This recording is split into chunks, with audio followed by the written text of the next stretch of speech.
जम्मू की संख्या तो सर्दी में भी उतनी की उतनी है। अच्छी बात है, नेचर का कोई प्रभाव नहीं पड़ता। बाबा अब ये बोल रहा व्यक्ति वाणी में कि दिल्ली के जो विंग के मिनिस्टर जहाँ उनको इसका भी हाथ में क्या, सारी दुनिया के जो मुख्य कंट्रोलर हैं वो बेहद में कितने हैं?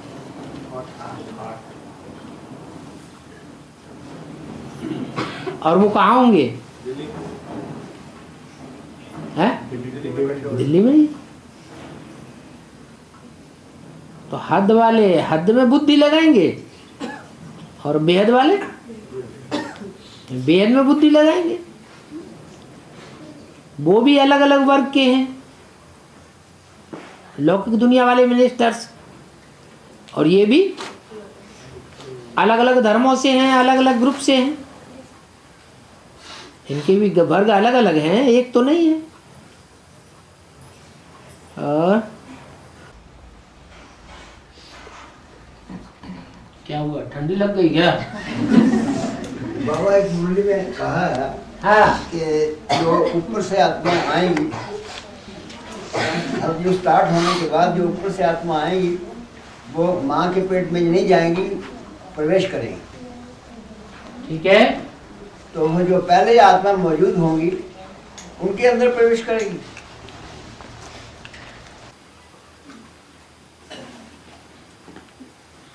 सृष्टि की आदि की बात कर रहे हैं, जिस वक्त मतलब ये मध्य की बात कर रहे हैं। हाँ, आदि का वक्त जिस वक्त ये साकार में जो साकार में तो 4.5 लाख साकार में रहेंगे। 4.5 लाख रहेंगे ना, 4.5 ऊपर से आएंगे। 4.5 जो ऊपर से आएंगे हाँ, वो पहले पेट में प्रवेश करेंगे। यहाँ संगम युग में बुद्ध रूपी पेट में प्रवेश कर रहे हैं।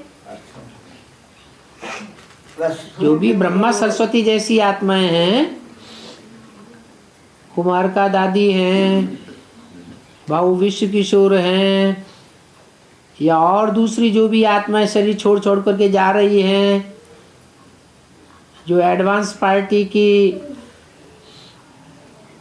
अंतर्वाहक शरीर से काम करने वाली नहीं है, वो प्रवेश करती हैं। वो ऑलरेडी देवताओं के अंदर ही प्रवेश करेगी ना? नहीं, वो खुद देवा आत्माएं हैं। अभी सूक्ष्म शरीरधारी फरिश्ते हैं, लेकिन वो प्रवेश उनमें करती हैं जो स्थूल शरीर से फरिश्ते हैं। फरिश्ताई स्टेज बन जाती है, अंतर्वाहक शरीर से भी काम करते हैं, उनमें प्रवेश कर रहे हैं। वो डबल सोल काम करेगी, फिर उनके अंदर जो डबल सोल नहीं, वो पेट में प्रवेश करेंगे नई दुनिया में। यहाँ बुद्ध रूपी पेट में प्रवेश करके डबल सोल काम करती है। और तो जब वो पहली आत्मा जब शरीर छोड़ेगी तो वो जो नई आएगी उसमें प्रवेश किया, वो भी उनका भी शरीर छूट गया। शरीर तो सबका ही छूटेगा आगे चल के। ऐसे कौन से जो जिनका शरीर छूटेगा नहीं? उनकी फिर आयु कम हो जाएगी ना, जो बाद में प्रवेश होने वाले पहले बाद वाले जितने बाद में आते हैं उतनी उनकी उम्र कम होगी, एवरेज एज। और जन्म भी कम होंगे।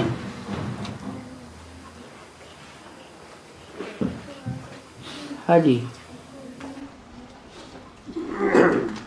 जब 2018 में बाप की प्रत्यक्षता अखबारों में, टीवी में, रेडियो में हो जाएगी तो फिर विरोध करने वाला कौन रह जाएगा? सब एक साथ फैसला कर लेंगे। देख देख के फैसला करने वाले नहीं होंगे। आज के जज तुरंत फैसला कर देते हैं कि उनको टाइम लगता है, या जजों की वो वकीलों के आधार पर फैसला देते हैं कि अपनी बुद्धि के आधार पर तुरंत फैसला देते हैं। उनको भी टाइम लगता है। तो ऐसे ही यहाँ भी नंबरवार है।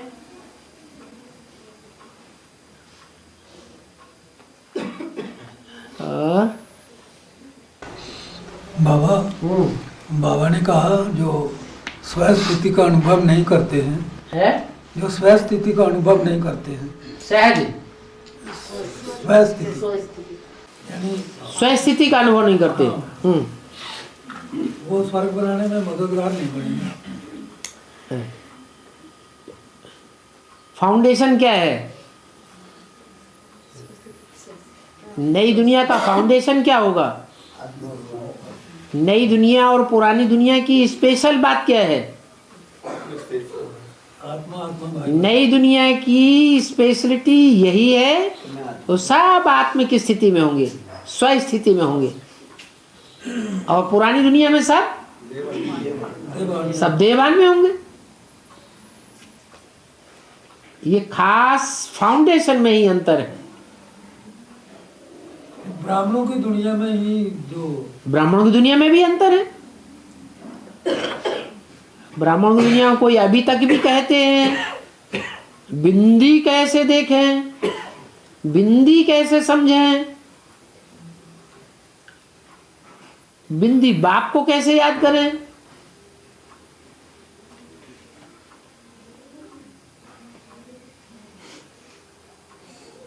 हाँ, प्रैक्टिस करते करते जिनको पहले जन्म में जाना होगा वो अंत तक उस स्टेज को पकड़ लेंगे। दादा लिख रहा है ब्रह्मा जो थे उनकी पत्नी तो एक ही थी, यशोदा जी तो शास्त्रों में लिखा है ब्रह्मा की 2 पत्नियां थी। है, शास्त्रों में लिखा है ब्रह्मा की 2 पत्नियां थी, एक सावित्री थी, एक गायत्री थी। हो सकता है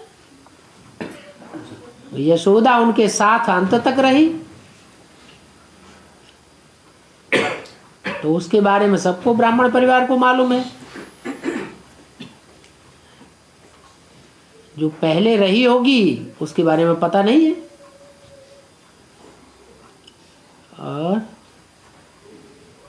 और वैसे भी नई दुनिया में 21 जन्मों तक साथ रहने वाली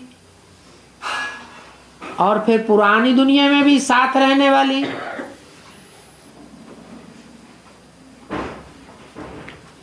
कम से कम 2 आत्माएं चिरसंगिनी तो होती ही है। तो पहले पत्ते की नहीं होंगी।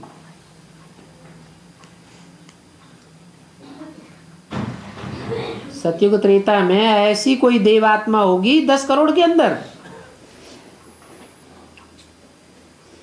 जो 21 जन्मों में एक साथी बनाकर न रहती हो। कोई नहीं होगी। 21 जन्मों तक एक ही आत्मा साथी के रूप में रहेगी। बाद में द्वैत भाव आएगा या नहीं आएगा? आ जाएगा।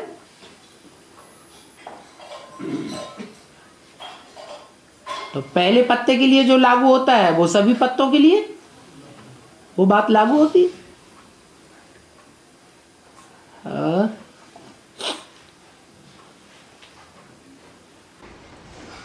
एक मुरली में बाबा ने कहा उग्रसेन को पता था कि ये कंस मेरा कहना नहीं मानता है, लेकिन फिर भी वो सप्ताह उसको देता गया।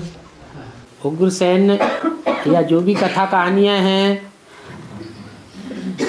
कंसी जरासंधी की, राम रावण की, देवासुर संग्राम की, वो है कहाँ की? कलयुग की है या कोई दूसरे युग की है? संगम की। अरे संगम में भी कलयुग के अंत की कथाएं हैं या कोई दूसरे युग की कथाएं हैं? कलयुग अंत की कथाएं हैं। तो कलयुग अंत में तो मोही हो जाते हैं माँ बाप कि निर्मोही होते हैं? मोही हो जाते। तो उग्रसेन भी मोही था। और बाबा भक्ति मार्ग में पार्वती के सिर पे ताज दिखाया गया और शंकर जी को सर पे ताज नहीं है। जो ताज का कनेक्शन है, जिम्मेवारी का ताज, मूल स्थूल ताज कौन सा है? नहीं, प्योरिटी का ताज स्थूल नहीं होता है। रत्न जड़ ताज जो है वो स्थूल ताज है, और ब्राह्मणों की दुनिया में और जो देवताओं को ताज दिखाया जाता है भक्ति मार्ग में, वो मूल ताज है प्योरिटी का, और प्योरिटी के साथ साथ फिर दूसरा ताज है राज्य तख्त का। तो प्रैक्टिकल जीवन में शारीरिक शरीर के आधार पर पार्वती ने प्योरिटी निभाई या शंकर ने निभाई? तो प्रैक्टिकल का ताज मिलेगा या बिना प्रैक्टिकल किए ताज मिलेगा? जिसने प्रैक्टिकल किया उसको प्रैक्टिकल ताज दिखाया जाता है। पार्वती को ताज है भक्ति मार्ग में, और शंकर को ताज नहीं है। तो बाबा जैसे विष्णु जो है वो तो सेकंड नंबर के देवता हैं, विष्णु को सेकंड ग्रेड का देवता कहेंगे, और शंकर को जो महादेव कहा गया है, तो विष्णु को ताज दिखाया गया और शंकर को ताज नहीं दिखाया गया। हाँ, वही बात, विष्णु कहो वैष्णव देवी कहो, बात तो एक ही है।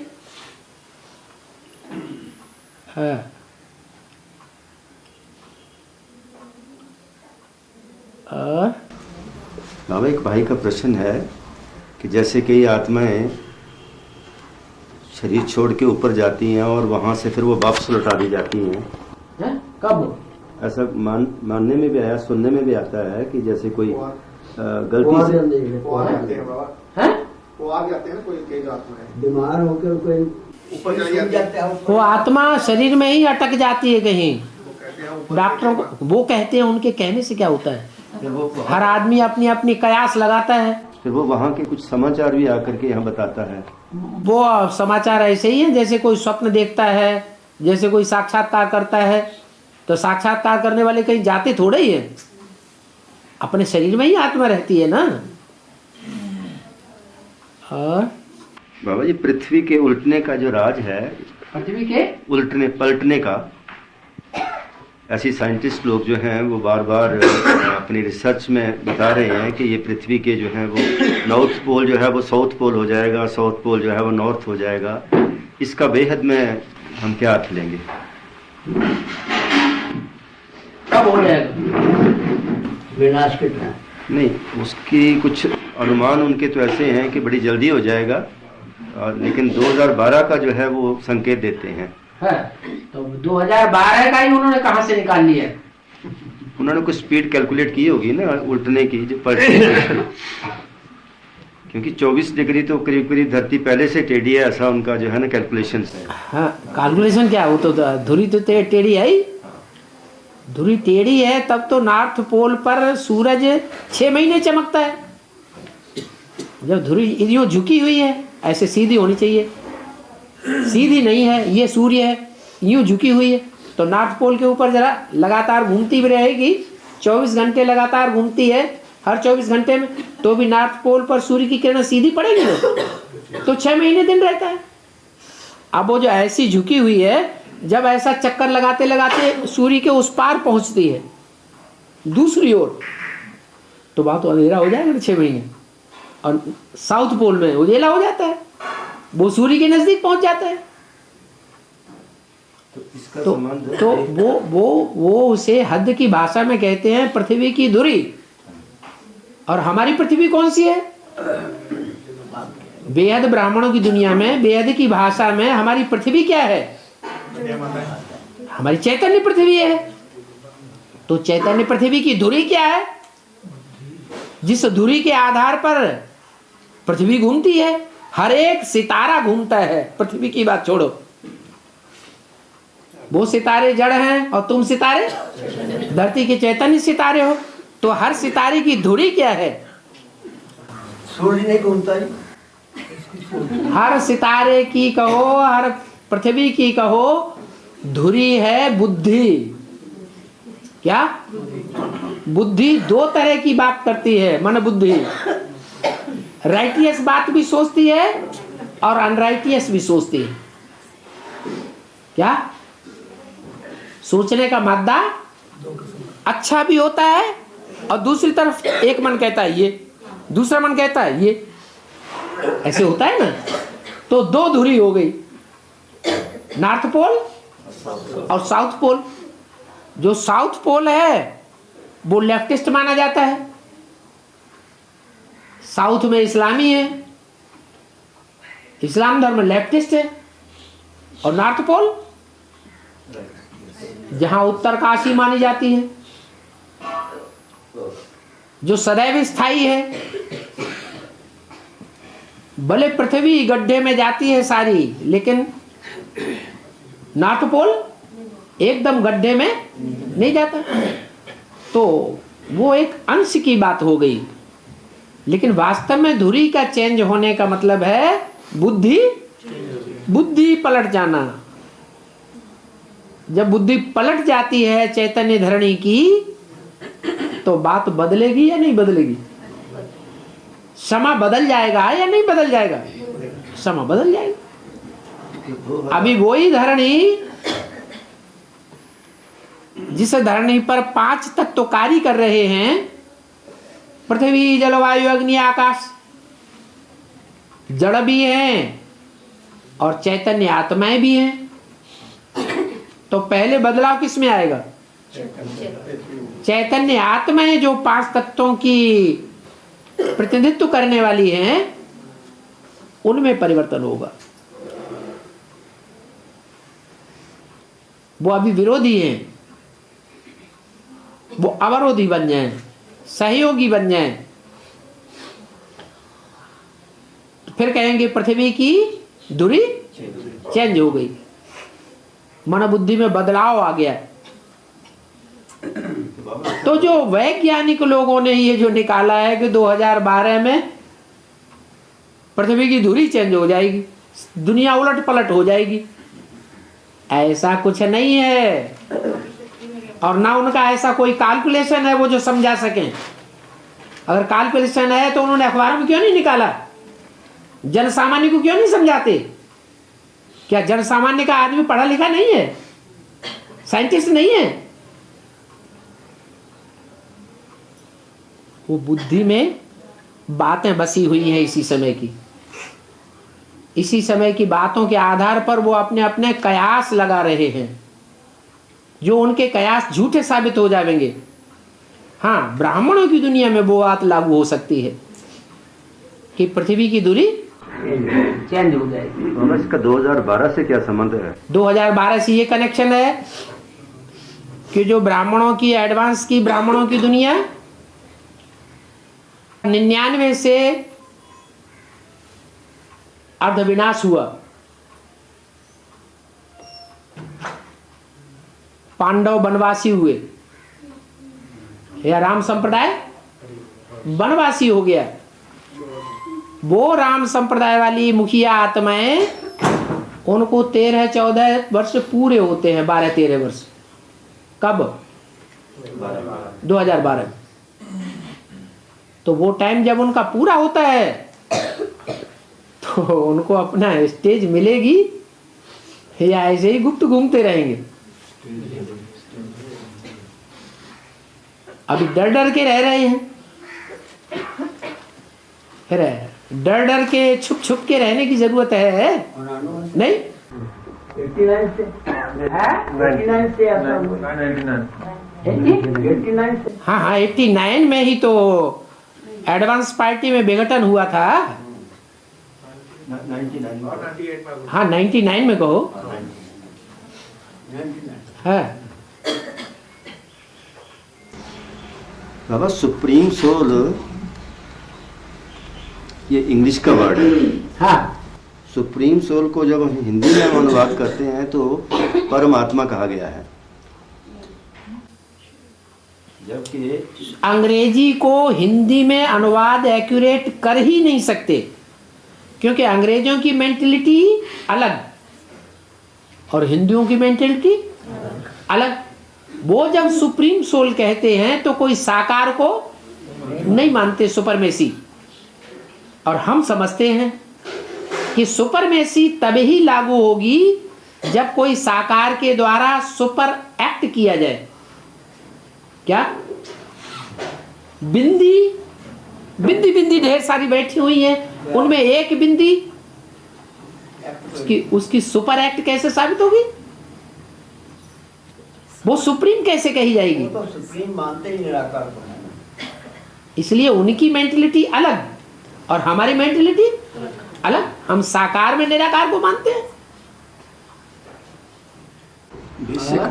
बेसिक में भी ज्योति बिंदु को सुप्रीम सोल कहा गया। बेसिक में जितने भी भरे हुए हैं वो 90% विदेशी या विदेशियों से प्रभावित हैं या अप्रभावित है? तो विदेशी हुए या स्वदेशी हुए? वो तो विदेशियों जैसी ही बातें करेंगे। सुप्रीम सोल साकार में एक्ट करता है, ये तो उनको पता ही नहीं। पता ही नहीं, वो मानते ही नहीं। हाँ हाँ करते रहेंगे, फिर प्रैक्टिकल जीवन में चलेंगे नहीं। उनकी बुद्धि में बात बैठती ही नहीं। संख्या बढ़ाएंगे वही सही है। संख्या बढ़ाते हैं। हाँ, संख्या तो देवताओं की बड़ी है या दुनिया भी धर्म वालों की संख्या बड़ी है? दुनियावी धर्म वालों की संख्या तो बड़ी होती ही है। कौरवों की संख्या बड़ी होती है, यादवों की संख्या बड़ी होती है या पांडवों की संख्या बड़ी होती है? कौरव और यादवों की संख्या बड़ी होती है। संख्या के आधार पर देखना ये तो मूढ़मतियों का काम है। क्वालिटी देखना चाहिए या क्वांटिटी देखना चाहिए? प्रजा ज्यादा होती है या राजाएं ज्यादा होते हैं? प्रजा बहुत ढेर सारी होती है। वो प्रजा बनाने वाले, प्रजातंत्र को फॉलो करने वाले, दूसरे धर्म वाले। और हमारा धर्म क्या कहता है? हमारा धर्म तो राजयोग की बात करता है। वो राजयोग भगवान ही सिखाता है। ये भगवान के द्वारा स्थापन किया हुआ धर्म है जो राजयोग सिखाता है, राजाई दिलवाता है, प्रजा के ऊपर प्रजा का राज्य, बेकायदे राज्य साबित करके दिखाता है। और बाबा अष्ट देव जिनको हम कहते हैं वही है ना जो पास विद ऑनर होकर के दिखाएंगे। हाँ जी। उनको कैसे हम आने वाली दुनिया में उनकी स्टेज उनको कैसे उनको देंगे, गद्दियाँ कैसे देंगे? 8 मुख्य धर्म हैं, उसी आधार पर उनको गद्दियाँ मिलेंगी। लेकिन वो 8 के 8 ही शुरू से आएंगे ना। है? जो 8 धर्मराज की सजाओं से बचेंगे। हाँ, उसमें सभी धर्मों का एक एक होगा। सभी धर्मों का एक ही नहीं होगा। होगा तो वो हर एक 8 में से सूर्यवंशी ही आत्मा होगी। लेकिन आखिरी जन्म में माया उनको अपने अपने ग्रुप में ढकेल देती है। आखिरी जन्म में जिस धर्म में जाकर के वो गिर जाते हैं वही उनका फाउंडर बन जाता है। जैसे बेसिक में वो उनकी धरनी बन जाती है। बेसिक में भी ये मेरा प्रश्न रहा है कि दादियाँ सारी की सारी जो हैं वो उनको गद्दी तो चाहिए ना। गद्दी चाहिए तो अब अपने अपने धर्म के अपनी अपनी धारणा के अनुसार गद्दी मिलेगी ना।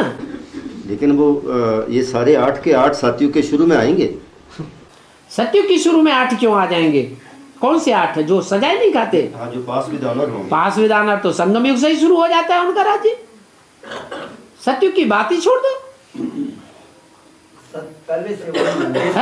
वो तो संगम युग में ही फाउंडेशन डालने वाले हैं। वो तो पूर्वज हैं, सारी दुनिया से पूर्व में जन्म लेने वाले। राम बाप के साथ ही। हाँ जी,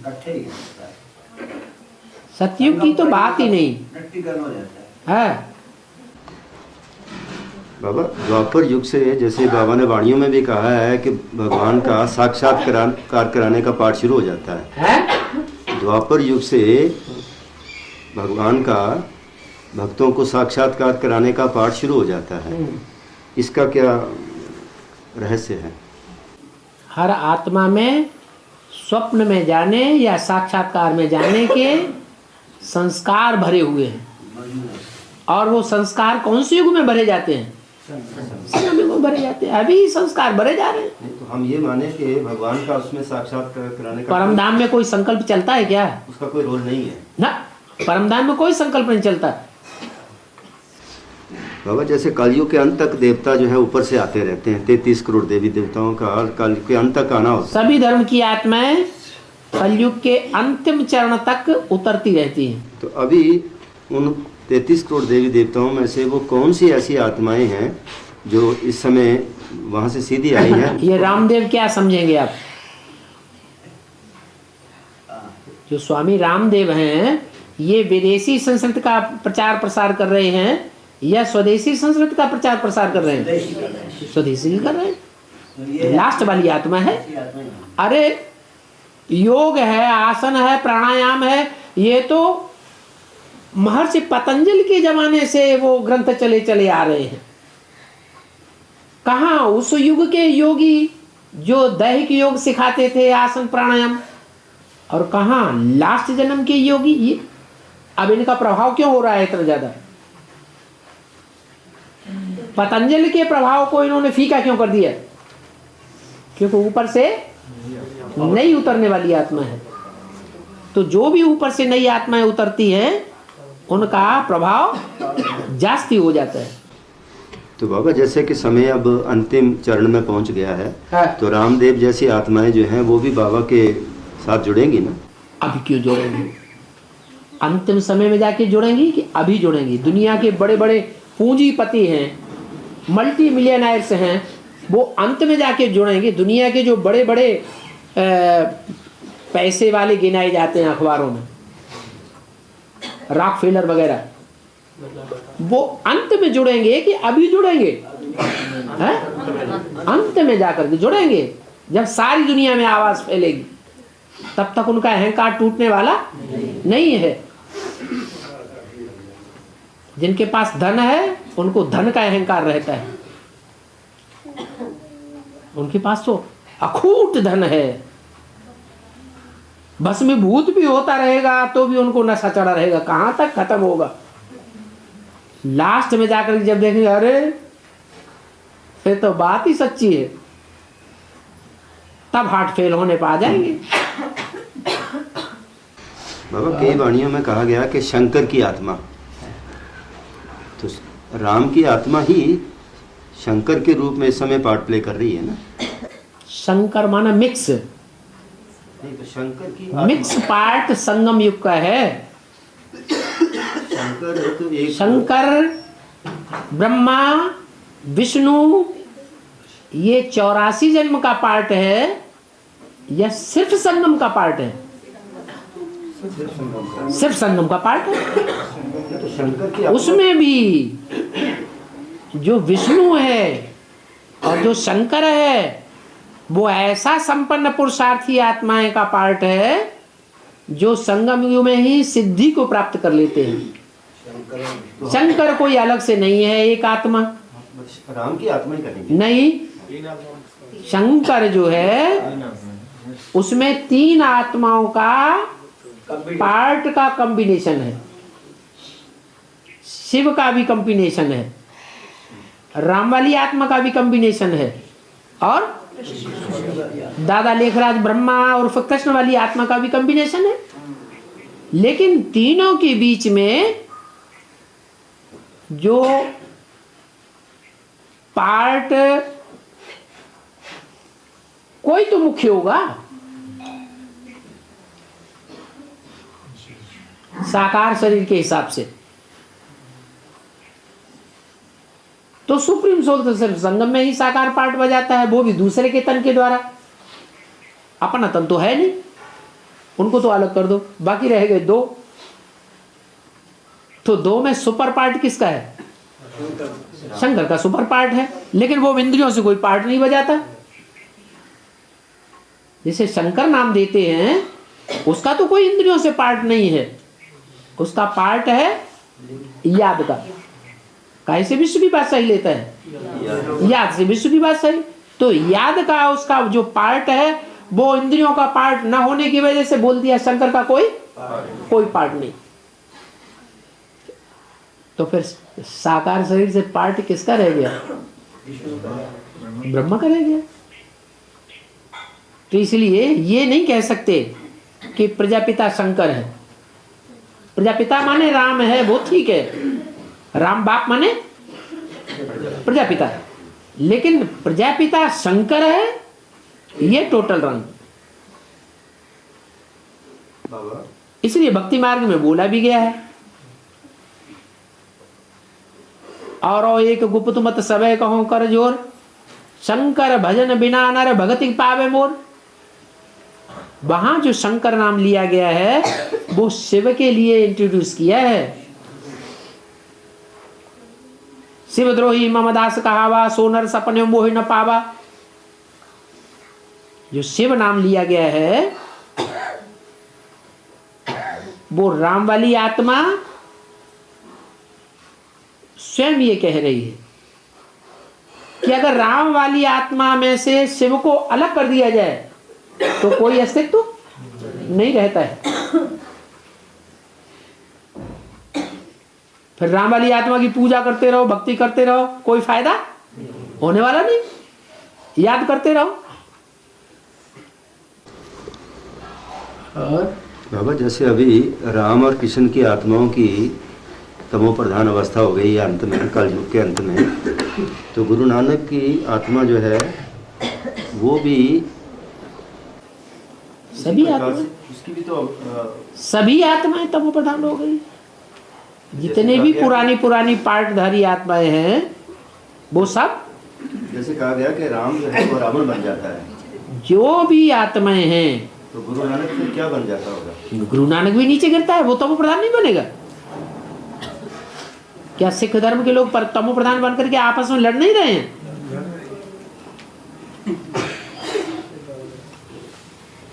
कितने खूंखार हो गए हैं सिख लोग। उनके धर्म के खिलाफ एक शब्द कोई नहीं बोल सकता उनके सामने। कट्टर हो गए हैं, जैसे मुसलमान कट्टर होते हैं। तो गुरु नानक जो है वो भी इस समय उग्रवादी रूप में होना चाहिए, क्योंकि राम अगर रावण बन गया है। हर धर्म की आत्माएं, जो भी धर्म पिताएं हैं, वो लास्ट में जाकर के अति तमो प्रधान बनते हैं। अति सतो प्रधान तो अंत में अति तमो प्रधान। कृष्ण वाली आत्मा है, किसी से कहो कि वो आत्मा ऐसा ऐसा तामसी पार्ट बजा रही है अभी, तो एडवांस वाले स्वीकार नहीं करते हैं मानने के लिए। लेकिन ये तो निश्चित बात है ना, जिसने सहन किया है अति का, वो सहन कराने के निमित्त बनना चाहिए या नहीं बनना चाहिए? बनना चाहिए। तो कब बनेगा? अभी संगम युग में ही कृष्ण वाली आत्मा इतनी तामसी बनती है कि धर्मराज का पार्ट बजाती है। धर्म को धारण भी उसने जास्ती किया। जो जास्ती धर्म को धारण करेगा वो दूसरों से धारण भी कराएगा। जैसे क्राइस्ट के लिए कहा गया है कि वो बैगर के रूप में, तो ऐसे गुरु नानक को क्या हम किस ढंग से समझें कि वो इस समय जो है किस रूप में है?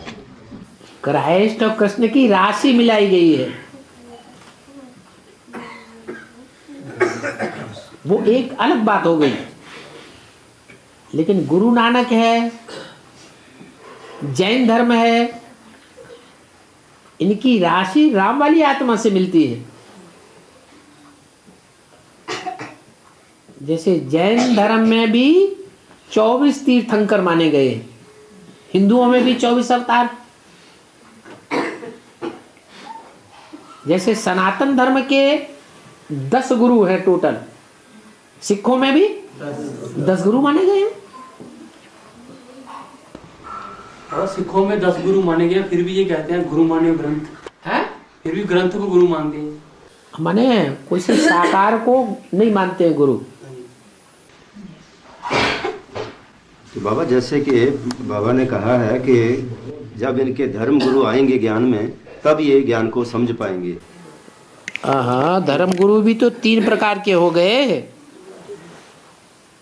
एक तो ऊपर से आने वाले, जैसे गुरु नानक ऊपर से आया तो वो तो कलयुग में ही आएगी आत्मा। और एक उनका आधार मूर्त जिसमें वो प्रवेश करता है। तो जो आधार मूर्त है वो तो सतयुग से आ रहा है। तो ये कब तक प्रत्यक्ष होंगे? ये पहले बीज रूप आधार मूर्त प्रत्यक्ष होंगे या पहले ऊपर से आने वाले प्रत्यक्ष होंगे? जिस क्रम से ऊपर गई हैं आत्माएं उसी क्रम से नीचे आएंगी और उसी क्रम से यहाँ प्रत्यक्ष होंगी। तो इसका मतलब सिख धर्म वाली आत्मा जो है वो लास्ट में प्रत्यक्ष होगी। उनमें 3 ग्रुप हो गए हर धर्म में। एक तो है बीज रूप आत्मा जो यज्ञ के आदि में भी थी। एक है आधार मूर्त आत्मा जो यज्ञ के आदि में नहीं थी लेकिन मध्य में आई, ब्रह्मा बाबा के समय पर ही आ गई। और तीसरी वो आत्माएं हैं जो संगम युग में लास्ट में जाकर के प्रत्यक्ष होंगी। लास्ट पूर जब चलेगा शूटिंग का, प्रैक्टिकल शूटिंग होगी, उस समय प्रत्यक्ष होंगी। तो वो जो ऊपर से आने वाले धर्म पिताएं हैं इब्राहिम, बुद्ध, क्राइस्ट, उनका तो अभी नंबर लगने का सवाल ही नहीं है। वो तो अपने धर्म के पक्के हैं। उनके पीछे पीछे जो भी आत्माएं उतरेंगी वो कभी भी कन्वर्ट होने वाली आत्माएं है ही नहीं। उनका नंबर अभी लगने का कहां सवाल पैदा होता है। जैसे कहा गया ना कि दोपहर के 12 बजे जो है वो श्रद्धालुओं को समझ आती है। दोपहर 12 का मतलब क्या हुआ? 12 बजे दोपहर के 12 बजे का मतलब हुआ कि राम वाली आत्मा जो सन 76 से प्रत्यक्ष हो रही है उस समय हल्की हल्की किरणें थी। अब ज्ञान की किरणें तीक्ष्ण होती चली जा रही हैं। मायावी बादल बीच में आ जाएं वो बात अलग हो सकती है, लेकिन उत्तरोत्तर सूर्य को और ही तीखा होता चला जाना है। लास्ट में इतना तीखा हो जाएगा जो गीता में कहा है कि हजारों सूर्यों में मिसल तेज है वो मैं सहन नहीं कर सकता। तो वो कोई तेज, कोई स्थूल तेज की बात थोड़ी है। तो संगम युग में बाबा को कौन सा वर्ष गिना जाए? है जब प्रत्यक्षता होगी, जब जो देखे जो सुने सामने आकर के उसको मानना ही पड़े कि भगवान आया हुआ है। बाबा कई वाणियों में ये कहा गया है कि कृष्ण का जन्म दादा लेखराज ब्रह्मा का 18 में नहीं होगा। क्या? 2018 में उनका स्थूल जन्म नहीं होगा। इसका स्थूल जन्म? ब्रह्मा की आत्मा का कृष्ण के रूप में स्थूल जन्म? हाँ जी। स्थूल जन्म माने बच्चे के रूप में? हाँ जी। लेकिन स्थूल जन्म होगा यानी कि जैसे शरीर का साथ जन्म कृष्ण के रूप में। यहाँ संगम युग में स्थूल जन्म की तो बात ही नहीं। यहाँ तो जो भी जन्म रूपी प्रत्यक्षता होगी वो सब बेहद की बात है। जैसे बच्चा स्थूल में जन्म लेता है तो संसार में प्रत्यक्ष हो जाता है। कोई नहीं कहेगा अब बच्चा नहीं है बच्ची है। अरे प्रत्यक्ष को प्रमाण की दरकार ही नहीं। बच्चा है या बच्ची है या नहीं है, वो तो सामने है। जो सुने जो देखे वो बाध्य हो जाए मानने के लिए, उसको कहते हैं जन्म। जन्म माने प्रत्यक्षता। तो ऐसा बेहद का प्रत्यक्षता रूपी जन्म संगम युग में होगा। स्थूल शरीर की बात नहीं है आत्मा की ही बात। लेकिन वो आत्मा प्रत्यक्ष हो जाएगी। बाबा मुरली में कहा गया ना कि ब्रह्मा के 50 साल इस सृष्टि नाटक में कम है। 5000 मुरली की बात छोड़ो, वो तो प्रैक्टिकल में नहीं देखने में आ रहा है। तो 50 साल तो 18 में पूरे होते हैं। 18 में पूरे होते हैं। तो 18 में फिर उसका ज्ञान का जन्म हम गिनेंगे, क्या गिनेंगे? अज्ञान का जन्म कौन सा होता है? ज्ञान का ही जन्म हो, बेहद का जन्म है। बेहद में वो आत्मा ब्राह्मणों की दुनिया में, चाहे बेसिक ब्राह्मण हो, चाहे एडवांस ब्राह्मण हो, चाहे दुनियावी ब्राह्मण हो, सबके सामने प्रत्यक्ष होगी। मानेंगे कि ये रचना है, ये रचयिता का पार्ट बजाने वाला नहीं है। ये बच्चा है, बच्चा बुद्धि आत्मा है, जिसको समझने में इतने साल लग गए। बाबा ईश्वरीय सेवा के बारे में बताएं कि ईश्वरीय सेवा किस किस तरीके से करें, एक तो थोड़ा विस्तार से समझाएं बाबा। अरे बाबा ने एक बात कह दी, आपको सूर्यवंशी कुल की स्थापना करनी है, ये लक्ष्य है, या नंबरिटी बनानी है, जनसंख्या बढ़ानी है, सूर्यवंशी स्थापना करनी। तो हमारे कुल का जो होगा, क्या पहचान बताइए? दो बातें सुनाएंगे, दो बोल सुनाएंगे, वो आत्मा खिंची हुई चली आएगी। फिर पीछे पड़ने की फालतू दरकार क्या है? कोई के पीछे पड़ते रहो और वो हाँ हाँ करता रहे, माने नहीं, उखड़ जाए, तो हमारे कुल का तो है ही नहीं, हमारे काम का नहीं है। चलो हम अभी थपथपा देंगे, आगे चल के जब फाइनल परीक्षाएं होंगी तब विरोधी बन जाएगा। तो अच्छा है कि वो अभी हमारे संगठन में आवे ही नहीं। इसलिए बोला दान तो देना है, क्या श्रेष्ठ दान है ज्ञान दान, क्योंकि ईश्वर की दी हुई चीज है, ये हमारी कमाई हुई चीज नहीं है। तो जो ईश्वर की दी हुई देन है उसको हम सबको न दें, पात्र को दें, कुपात्र को कुपात्र के हाथ में न जाने पाए, जो पत्थर समझ करके आगे चल के वो फेंक दे। और बाबा ने कहा है कि हंस और बगले इकट्ठे नहीं रह सकते। सही बात। आज के ऐसे बहुत से परिवार हैं जहाँ पर जैसे कि विकारी लोग और ज्ञानी तो आत्माएं जो हैं वो इकट्ठे रह रहे हैं। और एक तरफ बाबा ने ये भी कहा है कि तुम्हें इन आत्माओं को जो है ये भी सारे का सारा परिवार ज्ञान में चलेगा अंत में। तो अगर हम उनके साथ रहेंगे तो वो इस ज्ञान को समझ पाएंगे या उनसे किनारा साथ रहेंगे अथवा नहीं भी रहेंगे। जो वरदान मिला हुआ है वो तो साबित होगा या नहीं होगा।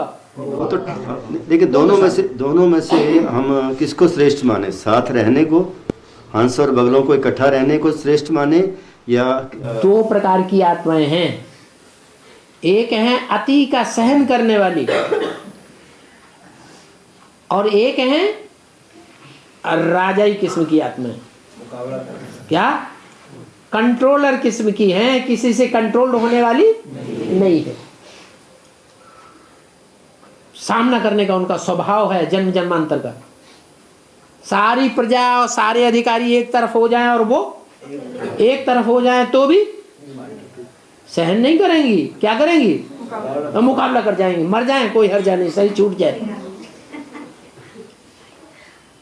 इतनी पावरफुल है। तो दोनों में से किसको हम श्रेष्ठ मानेंगे? दोनों ही अपनी अपनी जगह श्रेष्ठ है। वही लड़ाई हो गई, ब्रह्मा श्रेष्ठ है या विष्णु श्रेष्ठ है?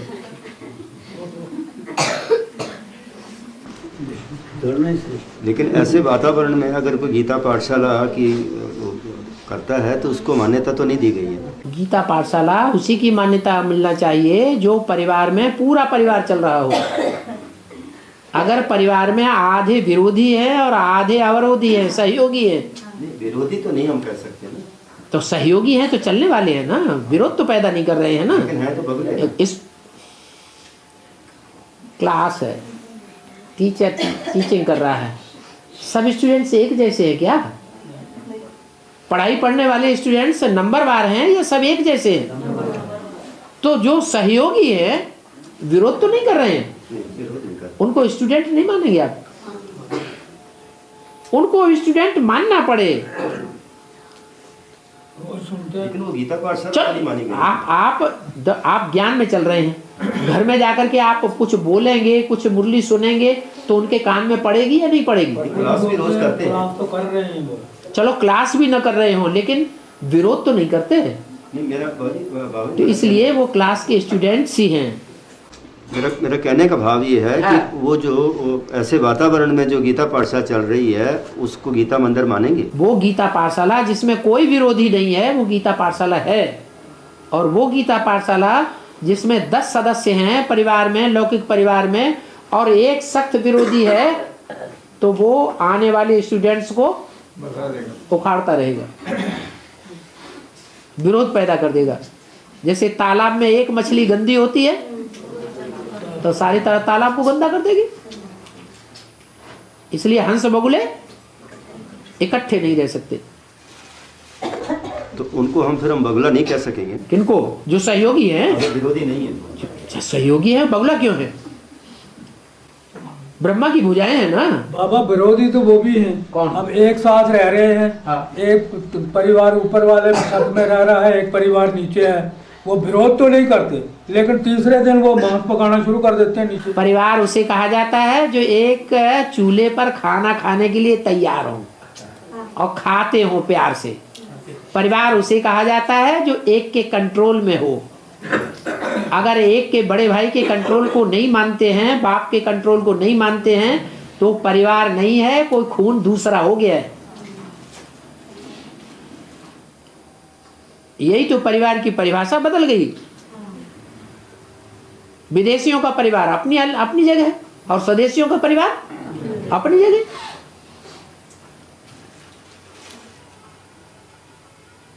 विदेशी सभ्यता ने भारतीय पारिवारिक व्यवस्था को बिगाड़ दिया, तब से सारा ढांचा ही बदल गया। तो ऐसे वातावरण में बाबा वहाँ आएंगे? कहाँ? ऐसा मिक्स वातावरण? बाबा तो जहां जहां गीता पाठशाला जमाएंगे, बाबा जहां देखेंगे संगठन है आएंगे ही आएंगे, नहीं तो गीता पाठशाला कहीं नहीं जाएगी। गीता पाठशाला की यादगार भक्ति मार्ग में गीता मंदिर हैं, गांव गांव में बने हुए हैं, शहर शहर में गीता मंदिर बने हुए हैं। ब्रह्मा कुमारी मंदिर तो नहीं बने हुए। माने लास्ट स्टेज में जाकर के जब सारे संसार में प्रत्यक्षता होगी तो ब्रह्मा कुमारी विद्यालय, गुरुद्वारे, गिरजाघर ये रह जाएंगे, मस्जिद या सिर्फ गीता मंदिर रह जाएंगे। गीता मंदिर रह जाएंगे। जैसे बाबा संगठन की क्लास हमारे वहाँ गीता पाठशाला में की जा सकती है ना? है? संगठन क्लास जो मासिक संगठन क्लास हम करते हैं, हाँ। वो वहाँ की जा सकती है ना? करते हैं तो की जा सकती है, क्या हो रहा है ना। संगठन, संगठन का मतलब ही है यूनिटी। वो राइट है ना? यूनिटी बनेगी ही तब जब प्योरिटी होगी। क्योंकि पठानकोट में अभी जैसे यहाँ पर जो संगठन होता था वो तो इस समय समझो प्योरिटी नहीं थी। प्योरिटी में कोई गड़बड़ है? उसकी जगह पे अगर हम अपने यहाँ संगठन रखते हैं तो उसकी वैलिडिटी है ना? बिल्कुल रखना चाहिए। जब परिवार में सब सहयोगी हैं तो गीता पाठशाला तो जमी हुई है ना। ब्रह्मा की 1000 भुजाएं हैं, कोई ऊपर की भुजाएं हैं बहुत काम संभाल रही है, बड़ा दायरा बना रही है सेवा का। कोई नीचे की भुजाएं हैं छोटा सा दायरा बना रही है तो सहयोगी भुजाएं तो हैं। परिवार तो कहेंगे रेगुलर है। हाँ? रेगुलर है।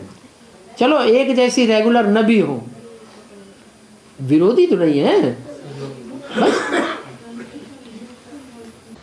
बाबा उस गीता पाठशाला में अगर वहाँ एक कमरे में पवित्रता नहीं रखी जाती और बाकी 3 कमरों में रखी जाती है तो फिर वो बता तो दिया। जो एक चूल्हे पर खाना खाने के लिए तैयार नहीं है, एक कंट्रोलर को मानने के लिए तैयार नहीं है, वो परिवार नहीं होता है। फिर वो तो विरोधी ही हुए ना। वो अपनी अपनी समझ की बात है। लक्ष्मी नारायण का मंदिर बनाए और मंदिर में बाजू से आकर के बच्चे गंद कर दें, गंद करते रहें, जिठानियाँ देवरानियाँ वो आपस में मिल करके गंदी गंदी बातें करती रहें, गंदे गंदे कर्म होते रहें, तो लक्ष्मीनारायण का मंदिर तो नहीं रहा। हमारा लक्ष्य क्या है? उनको विरोधी ही माना जाएगा। हमारा लक्ष्य क्या है? नर से नारायण बनना, नारी से लक्ष्मी बनना और दूसरों को बनाना। तो हमारा जो गीता पाठशाला है वो लक्ष्मी नारायण का मंदिर हो गया ना, नहीं हुआ? अगर उसमें पवित्रता भंग होती है तो वो भी विरोधी ही है। हाँ, पवित्रता भंग होती है और वो मानते भी नहीं है उस बात को, तो फेल कर देंगे ना हमको। नहीं बाबा, एक है ना ज्ञान का विरोध और एक है जैसे पवित्रता को कारण या कारणे नहीं समझ सकने के कारण उसका जैसे वो पालन नहीं करना। दो बातें हो गई ना। ज्ञान का विरोध माने पवित्रता का विरोध। ज्ञान का मूल फाउंडेशन क्या है? अगर पवित्रता ही नहीं है तो ज्ञान किस बात का? नहीं, जैसे कि बच्चे हैं, बहुएं हैं, वो नहीं इस बात को समझ सके या उनका अभी पार्ट ही नहीं है, खुला है, लेकिन बाबा ने तो कहा ना कि अंत में वो सारे का सारा परिवार ज्ञान में आएगा। जब आएगा तब तक के लिए हम गंद करते रहें तो कौन सी क्वालिटी की हमारी गीता पाठशाला तैयार होगी? लंबे समय की पवित्रता अंत समय में हमारे काम आएगी या थोड़े समय की पवित्रता हमारे काम आएगी? तो फिर उस घर में संगठन करना भी मीनिंगलेस है। ये फिर अपने समझ की बात है ना कि हम किस क्वालिटी के ब्राह्मणों का संगठन तैयार करना चाहते हैं। ये तो हम जन्म जन्मांतर जो हमारी दुनिया तैयार होगी, हर सितारे की अपनी अपनी दुनिया तैयार होगी या नहीं? तो हमने लक्ष्य किया लिया हुआ है, हम किस प्रकार की दुनिया अपनी तैयार करना चाहते हैं जन्म जन्मांतर की। ये तो हम समझ गए कि आखिरी जन्म में हमें तमो प्रधान संबंधी मिले हैं। बाबा, एक वाणी में मैंने सुना है बाबा की कि बाबा प्याज और लहसुन खाने की भी दवाई के तौर पर छूट दे देते हैं। वो तब तक के लिए जब तक अल्टरनेटिव नहीं मिल रहा है दवाई का। कोई डॉक्टर है स्पष्ट बता देते हैं कि दूसरी दवाई कोई नहीं है, यही लेना पड़ेगा, जबकि ऐसा नहीं है। अल्टरनेटिव तो होता ही है दवाइयों का। बिल्कुल होता है। तो बाबा अभी जैसे संगठन के लिए फिर हम इस चीज़ को मान के चलें कि हमें वहाँ संगठन करने की परमिशन है।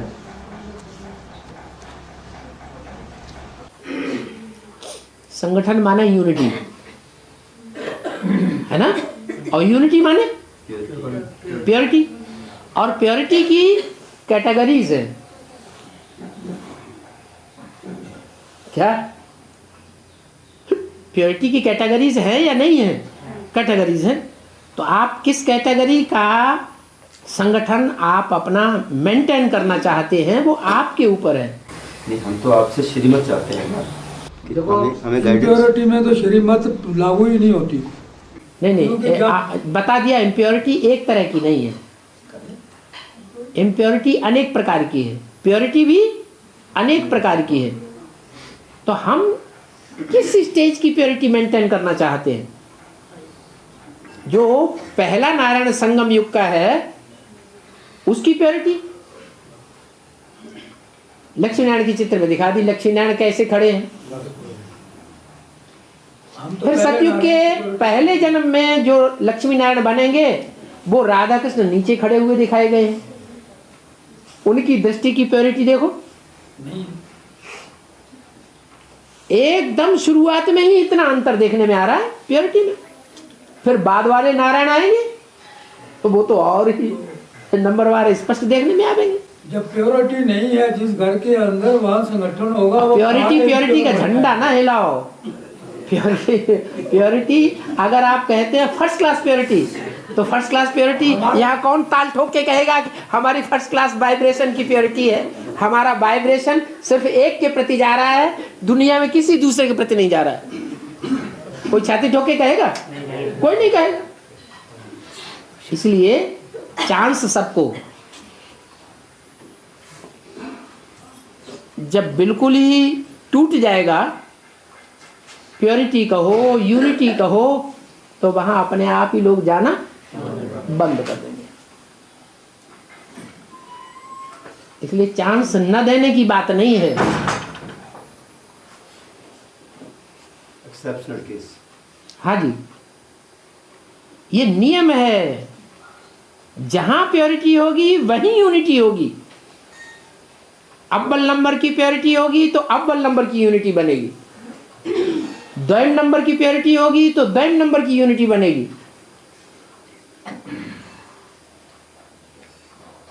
एकदम नीचे क्लास की प्योरिटी होगी तो एकदम गिरी हुई गली से यूनिटी बनेगी। तो दूसरी बार वहाँ कोई जाएगा ही नहीं। जाएगा लड़ने के लिए।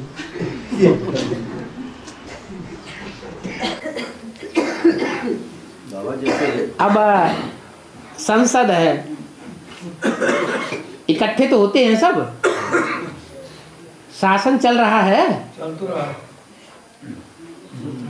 लेकिन प्योरिटी है। 5 स्टार होटल खुले हुए हैं प्योरिटी के नाम पर।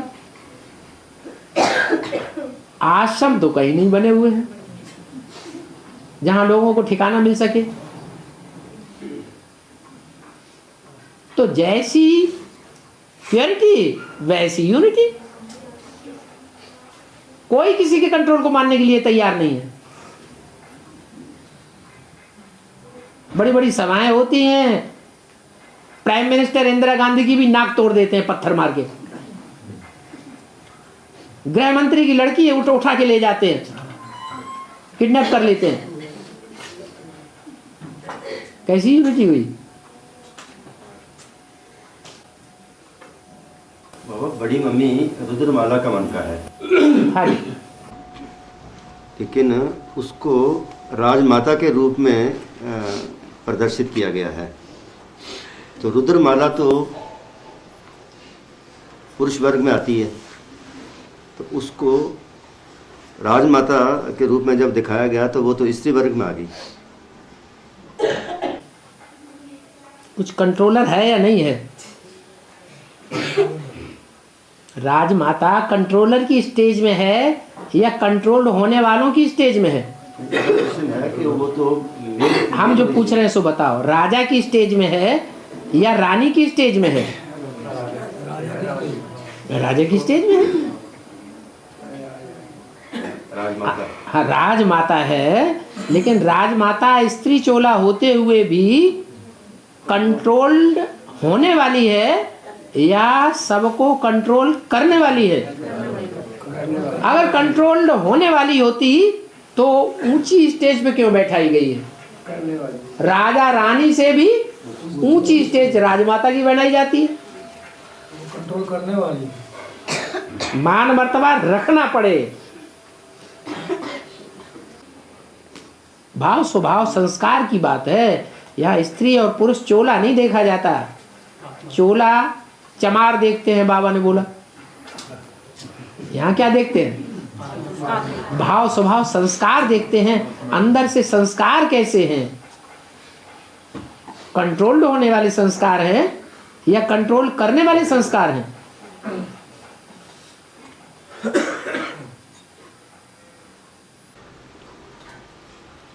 बाबा माताएं जैसे जब इस एडवांस ज्ञान में आ जाती हैं तो उनको हम रुद्रमाला का मन का ही गिनेंगे। सब माताओं को थोड़े ही,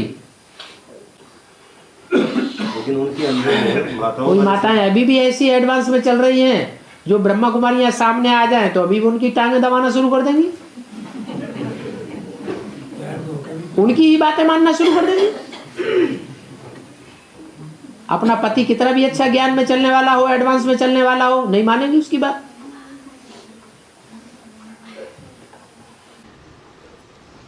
बाबा जी मूली, हाँ? जो मूली बोलते हैं, मूली को नहीं खाते। मूली हाँ, ज्यादा नींद लाएगी, खाना मना किया। ज्यादा आलस्य पैदा करेगी, गैस भी पैदा करती गैस्ट्रिक है, खाना ज्यादा पचाएगी। जो भी पचाने वाली चीजें होती हैं उसको खाना चाहिए। हाँ हाँ, वो गर्मी पैदा करने वाली, इंद्रियों में उत्तेजना लाने वाली होती है। बाबा चाय के बारे में? चाय तो मुरली में बोल दिया, देवता चाय पीते हैं क्या? अभी देवता बने नहीं ना, इसलिए पीते हैं। हैं, बनना भी नहीं है। हाँ बाबा, छोटी मम्मी है चंद्रवंशियों का आधार और बड़ी मम्मी है चंद्रवंशियों का बीज। राम बाप है सूर्यवंशियों का बीज और सूर्यवंशियों का आधार आत्मा है कोई? सूर्यवंशियों की आधार आत्मा जिसे कहेंगे वो तो लक्ष्मी हो गई ना। चंद्रवंशियों का आधार के बगैर आधे टिकेगा? आधार तो सबका है। आधार के बगैर आधेय माने जो बीज है धरने के बगैर फलीभूत नहीं होगा।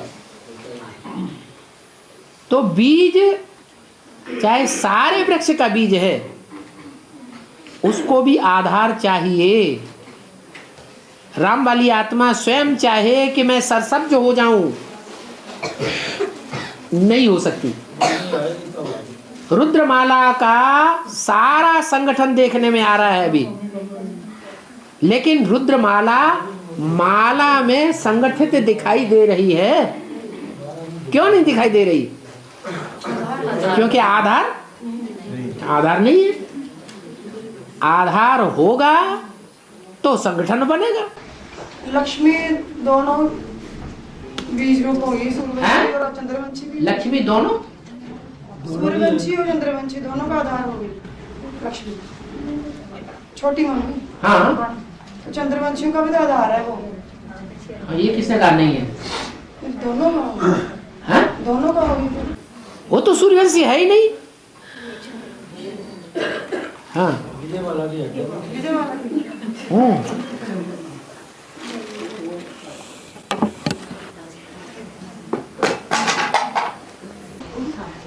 बाबा, हम मेरे पूछने का मतलब है, हम ईश्वरीय सेवा में किस किस प्रकार से सहयोगी हो सकते हैं, वो थोड़ा विस्तार से बताइए। हर प्रकार से सहयोगी हो सकते हैं। थोड़ा आप कौन से प्रकार से सहयोगी नहीं हो पा रहे हैं वो बताइए। नहीं, हम सब 21 हाँ, आप हर प्रकार से सहयोगी हो सकते हैं। हनुमान के लिए बताया, हनुमान अपनी पूंछ से ही सेवा करता है। क्या पूंछ कौन सी होती है? देवान की पूंछ ही उसकी सेवा करती है सबसे ज्यादा।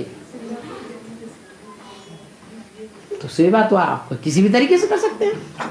भाव सेवा का होना चाहिए। सेवा भाव में सहनशीलता पहली बात है। सेवा की सहन करने का मादा नहीं है, दबाव देने का मादा है। तो तामसी सेवा कहेंगे या सात्विकी सेवा कहेंगे? तामसी सेवा होगी। उसका फल भी कहाँ मिलेगा? कलयुग में फल मिलेगा। सतो प्रधान युग में उसका फल नहीं मिलेगा, अल्पकाल का फल मिलेगा। एक श्रीनाथ एक जगन्नाथ दोनों में क्या है? एक श्रीनाथ एक जगन्नाथ, हाँ, दोनों में क्या अंतर है? श्री माने देवता, श्री माने श्रेष्ठ, श्रेष्ठ का नाथ। तो श्रेष्ठ कितने हैं ज्यादा से ज्यादा? हैं? अरे ज्यादा से ज्यादा संख्या में कितने श्रेष्ठ कहे जाएं? हैं? 9 लाख आत्माएं जो है वो ज्यादा से ज्यादा संख्या में एक्यूरेट श्रेष्ठ कहेंगे। तो 9 लाख आत्माओं का जो कंट्रोलर है, उनको पूरा नकेल डालने वाला है, कंट्रोल करने वाला है, लगाम में रखने वाला है, वो है श्रीनाथ। और जो जगतनाथ है, जगत में कितने हैं? 500-700 करोड़। वो 500-700 करोड़ मनुष्य आत्माओं को, जिनमें देवताएं भी आ जाते हैं और 500-700 करोड़ मनुष्य भी आ जाते हैं, राक्षस किस्म की आत्माएं भी आ जाती हैं। सबको नकेल डालने वाला, नाथने वाला। क्या? जैसे बाबा कहते हैं तुम सब हो सीताएं और एक है राम, तो वो एक हो गया जगन्नाथ और बाकी सब हो गई सीताएं, जगत की आत्माएं। तो ये अंतर है। लेकिन अभी संगम युग में दोनों ही आत्माएं एक शरीर के द्वारा कार्य कर रही है। श्रीनाथ जगन्नाथ हैं एक ही चीज। क्या? प्रैक्टिकल में पार्टधारी पर्सनालिटी एक ही है, व्यक्ति एक ही है, लेकिन उसमें पार्ट बजाने वाली आत्माएं दो हैं। एक श्रेष्ठ आत्माओं के ऊपर कंट्रोलर होती है सिर्फ, निष्कृष्ट आत्माओं को कंट्रोल नहीं कर सकती। और एक ऐसी है जो श्रेष्ठ को भी कंट्रोल करती है और दुनिया की निष्कृष्ट से निष्कृष्ट, नीच से नीच आत्माओं को भी कंट्रोल करती है। वो है जगन्नाथ। तो कौन सा अच्छा हुआ? अच्छा कौन सा हुआ? तो अगर अच्छा है और सबके लिए मान्य है तो फिर तपस्या भी ज्यादा करनी पड़े ना, है? त्याग ज्यादा करना पड़े या कम करना पड़े? ज्यादा त्याग भी करना पड़े। श्रीनाथ को ज्यादा त्याग करने की जरूरत नहीं, खिचड़ी और चावल ही खाएंगे, उसी का भोग लगाएंगे, कोई जरूरी नहीं। मालपुए को भोग लगते हैं। त्याग तपस्या कम तो प्राप्ति भी कम, त्याग तपस्या ज्यादा तो प्राप्ति भी ज्यादा। लेकिन जगन्नाथ के मंदिर में जगन्नाथ को नकटा दिखाया है। क्या? नाक कटी हुई दिखाई गई है। इसका मतलब क्या हुआ कि जब उन्होंने जगन्नाथ का पार्ट बजाया, विदेशियों का भी नाथ बना, विश्व सारे विश्व आत्माओं का पति बना, तो नाक कटाई हुई। वो कैसे कटी? तो सबका पति बनेगा तो दुनिया थू थू करेगी कि अच्छा अच्छा कहेगी? है? नहीं समझेगी तो क्या करेगी? तो थू थू करेगी। और बाबा, पति शब्द का अर्थ है रक्षक। रक्षक। तो पत्नी शब्द का अर्थ क्या निकला? जो रक्षा करने वाले है उसका फॉलो करे। इतनी मान्यता नहीं माननी चाहिए। इसका शाब्दिक अर्थ क्या है? पत्नी का शाब्दिक अर्थ क्या है? वो स्त्रीलिंग है, वो पुल्लिंग है। वो भी रक्षक गिनेंगे फिर? नहीं, पत्नी रक्षक नहीं है, पति भी रक्षक है। नहीं, पति शब्द का अर्थ है रक्षक। पति का अर्थ है रक्षक और पत्नी का अर्थ है जो रक्षक है उसको फॉलो करे। पत्नी है तो रक्षक है, अगर पत्नी नहीं तो वो रक्षक भी नहीं। हाँ जी, पति है तो किसकी रक्षा करेगा?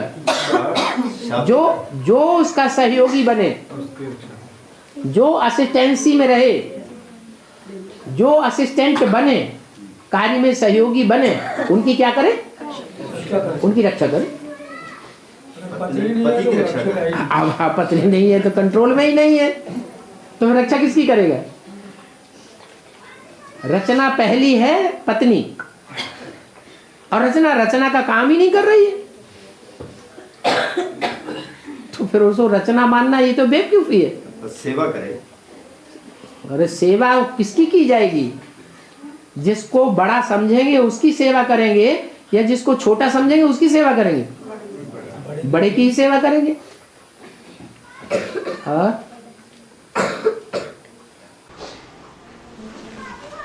बाबा, संसर्ग शब्द का क्या अर्थ आता है?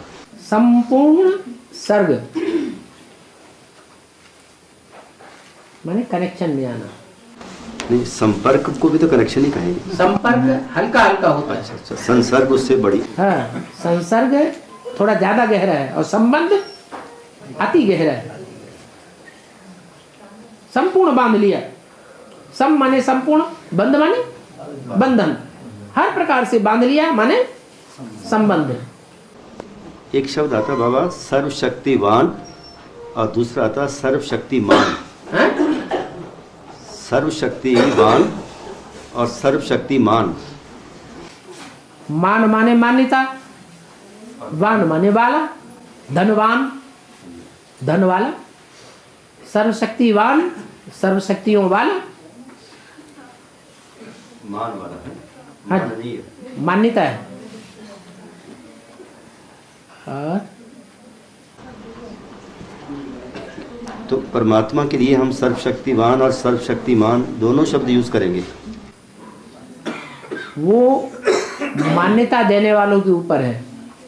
लेकिन अक्सर करके तो हम सर्वशक्तिवान ही कहते हैं। ये प्रैक्टिकल में जिसको अनुभव में आ गया वो तो मानेगा कि हाँ धन वाला है।